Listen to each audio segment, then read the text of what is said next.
George, and I've been immersing in Korean for over 3 years now. In today's video, I wanted to highlight some of the issues that some of you Korean learners may have been facing when using Korean dictionaries. If you're anything like me, you probably spend a significant portion of your day trying to look up words, create flashcards on Anki, but there seems to be issues with this regarding the Korean dictionary itself. Namely, some of these issues are pronunciation, Hanja lookups, mismatches of words, and not actually properly showing the English definition. Me solving these problems for you will create a smoother and just better overall learning process so that you can learn Korean in a highly effective manner without wasting any of your time, which in the long run will get you to fluency faster. Also, please note that I will include some free Hanja resources for you guys to try out in the link in the description. Be more on that at the end of the video, but just bear that in mind. So why the Korean dictionaries?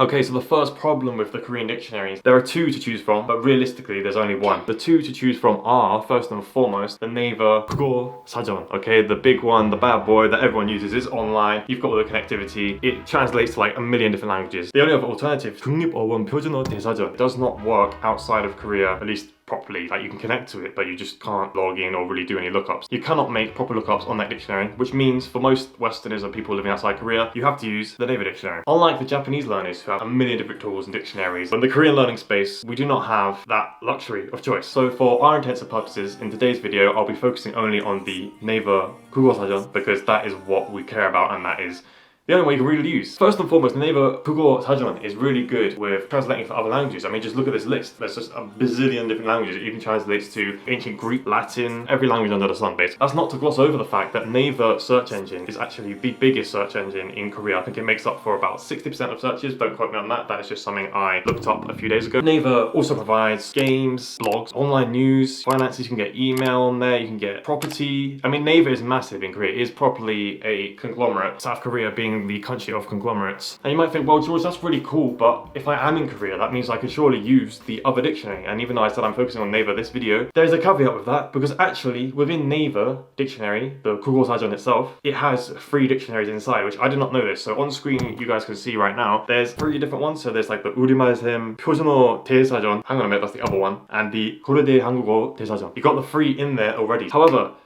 there's a massive problem with Naver if you are a foreigner. So if you're a foreigner staying in Korea and you're going to be there less than 3 months, that means you will almost indefinitely not have a alien registration card. So the alien registration card you need for your visa, it almost acts like a residency card in places like Europe and America. Just your visa in a card, basically. Most foreigners in Korea who are there short term will not have this, but people like me who've been there for 2 years luckily have this thing. And this system is supposed to be great because it's supposed to allow you to sign up to a bunch of Korean services and use everything just like the natives would, and it's all, everyone gets along really well. The locals get along with you, and you just, you know, you're the top guy, a top G, top man. But that is not the case with Naver. The biggest problem I have with Naver is that if you have ever in your, you know, very fine life that you've been living decided to create a Naver email, if you tried to log on in a different country, or perhaps even within the same country, you just didn't log on for maybe 6 months to a year, Naver will just go ahead and block your IP for security reasons. So, alright, that sounds, you know, reasonable. Maybe there's some logic to this, right? It's just what happens, security and all, so whatever, we'll just follow it. 2 years ago now, my Naver email just got completely blocked out of existence. When I tried to log in, they asked me to sign in and just put in my credentials. Now, normally a Korean person in this situation would put their name, like, I don't know, Ko Jiwan or whatever their name is, right?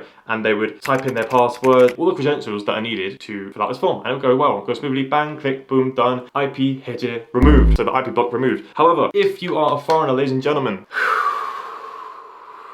it does not like your name. So you try to put in your foreign name, good luck. So when I was filling out the form, yeah, my name wasn't recognized. I was like, okay, this is a little bit weird. Why is this not happening? Oh my God. Let me try, put my full name, like George, other name, try to change my date of birth, blah, blah, blah, blah. It never worked, okay? So I ended up contacting the Naver support team, and basically they came back to me and said, there's nothing you can do about it. Your name just doesn't work on our system. That's your fault. Screw you. We don't care about your email or any blogs that you've written or anything that you subscribed to in the past or any comments that you've made in the past. They're on the Korean internet, they're forever, and you can't do anything about it. So that sucks. Now, don't get me wrong, this isn't actually be all and end all, but if you are living in Korea for an extended period of time and you just like to post your own blogs, comment on things, hell, even just join groups that are social groups where people do meetups, that's not gonna happen. In Korea, it's called 본인 인증, right? But there's lots of services that use this 본인 인증 to clarify whether you can use the service. And for most services, if you have the ARC, you're able to make your own phone number and be able to sign up for a bunch of things. And for most things, this does work. You can order things online, you know, you can do what most people in the first world countries are used to doing with without any verification. However, with Naver, they just seem to have missed the mark and they will not let you fill out your name on the form. This is also the case with Kakao, as far as I'm aware. So certain Kakao verification stuff you cannot do just because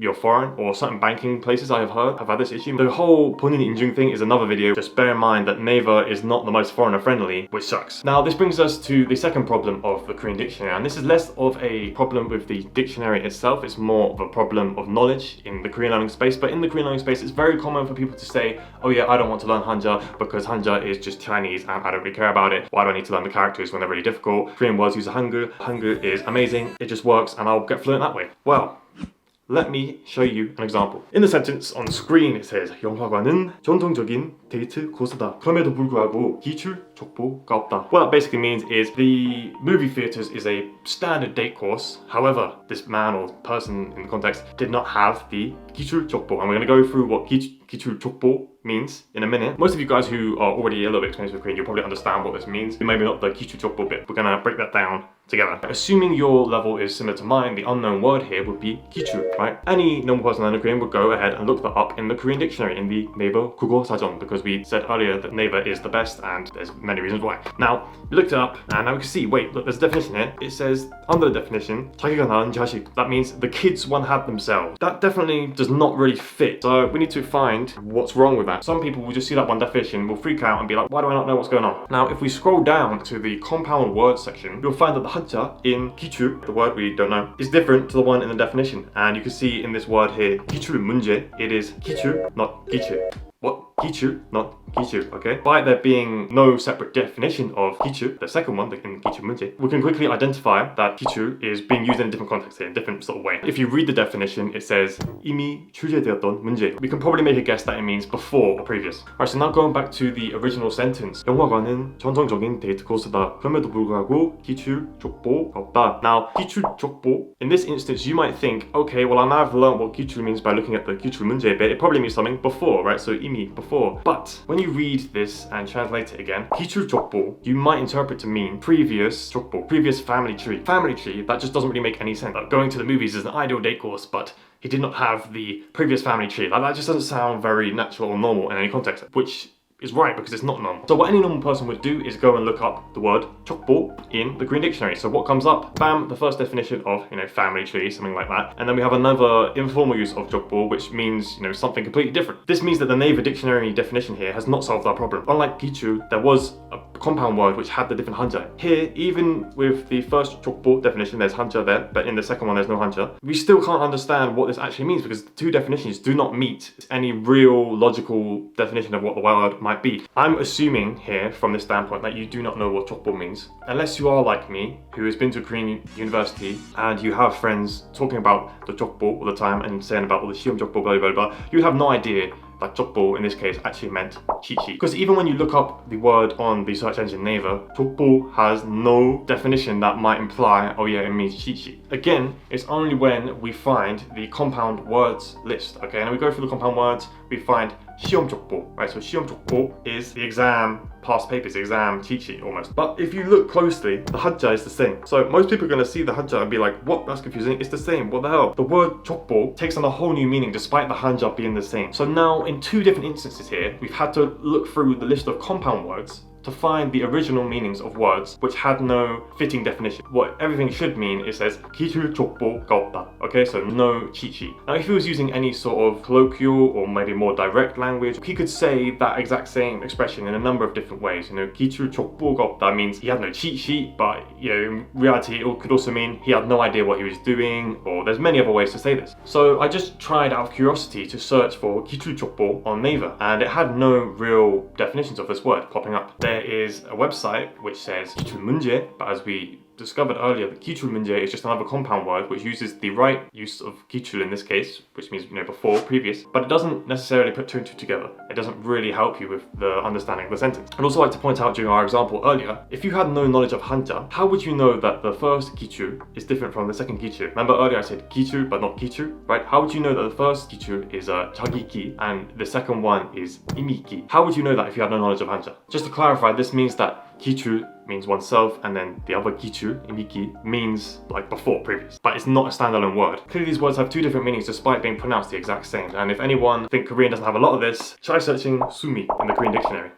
Oh boy. The point I'm making here is that Korean language can be really specific in unpredictable ways. If you had no contextual, cultural knowledge prior to this sentence viewing, you would have no idea that 족보 actually meant chichi, really. You could probably figure it out through the internet, but it takes very long and it's a very slow process, which hinders your general efficiency. Just something to bear in mind that knowing the culture, knowing the pre-context of things can speed up your learning process massively. I also had another experience where learning the Hanja, the culture, the previous knowledge required to make things more efficient, actually came in handy. So recently I looked up the word chan상. Didn't even have to read the definition. I just went in and looked at the characters chan and sang. chan인하다 is the chan here, and then the other sang is probably like the one used in 형상. Okay, so in my experience I just looked up the word chan상, and as soon as I saw the two characters I'd be like, oh yeah, that's what that means, of course. chan인한 형상, right? You probably mean something like that, right? And now once I read the definition, oh yeah, that checks out with what I was talking about. It just made my life 10 million times easier because then I didn't have to waste time looking up the Hanja, or even worse,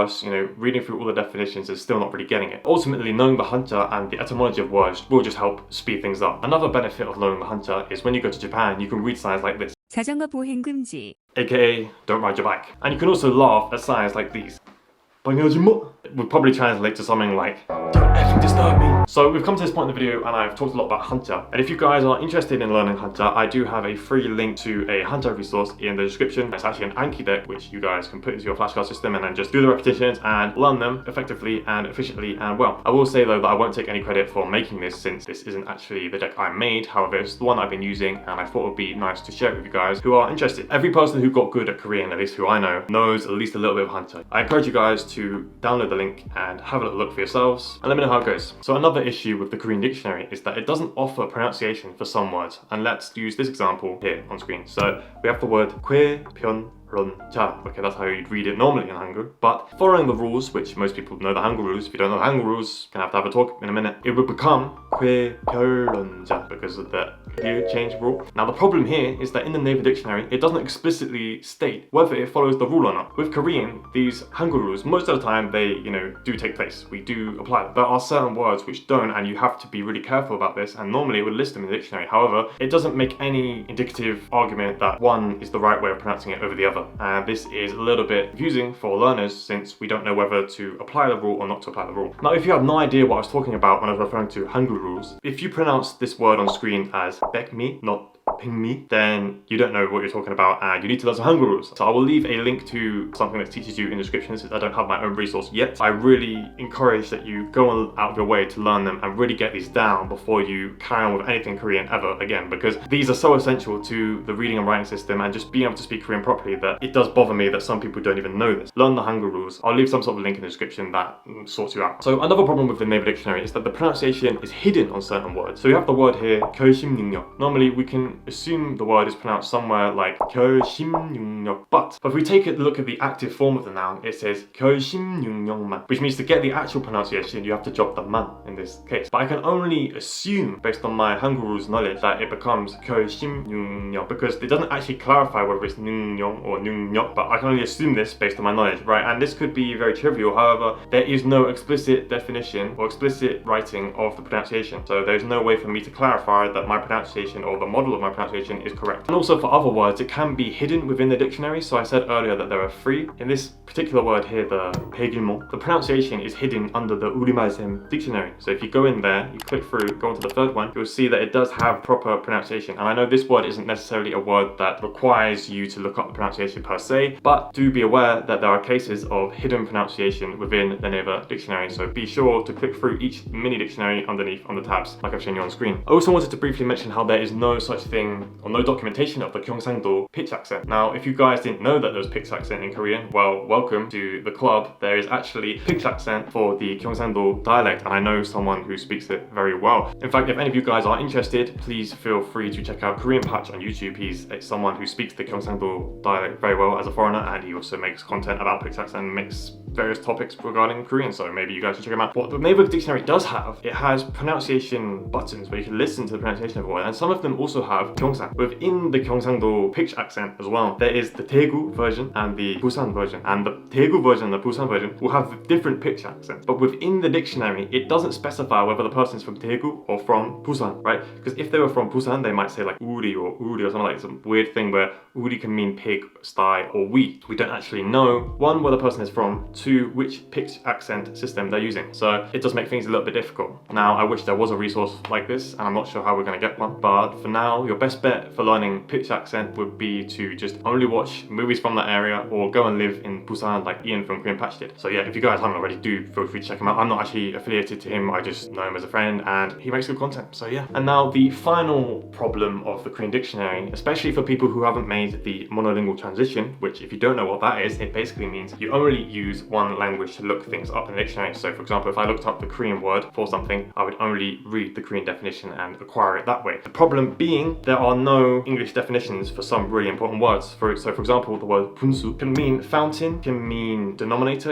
or fraction rather, I believe, or it can also mean something related to your position or your sort of limit of knowledge, something like that. The last one is a little bit vague, and that is the definition that is not listed in the English dictionary. Now, if you go to the Korean one, you'll find a very long list of definitions for this word. However, in the English dictionary, it does not show any. So if you guys are still trying to learn Korean words through English only, then you're doing yourself a massive disservice, and I'd highly recommend you get onto a monolingual transition after about 6 months to a year of learning using the English definitions. It's gonna boost your understanding of Korean and boost your understanding of how to describe things to natives, because if you read enough dictionary definitions, you're going to be able to describe things in a way that perhaps normal learners won't get to until the later stage, because you have understood a definition and you understand how to describe words. I hope that I could solve some of your problems with the Naver Korean dictionary, and perhaps you learned reasons why Hanja is actually important to learn. So just to summarize, there's only really Naver to choose from out of dictionaries. 2, some definitions are only listed as compound words and don't have any standalone definitions, so without the prior knowledge of Hanja or any cultural knowledge, it's hard to determine what they mean. 3, pronunciation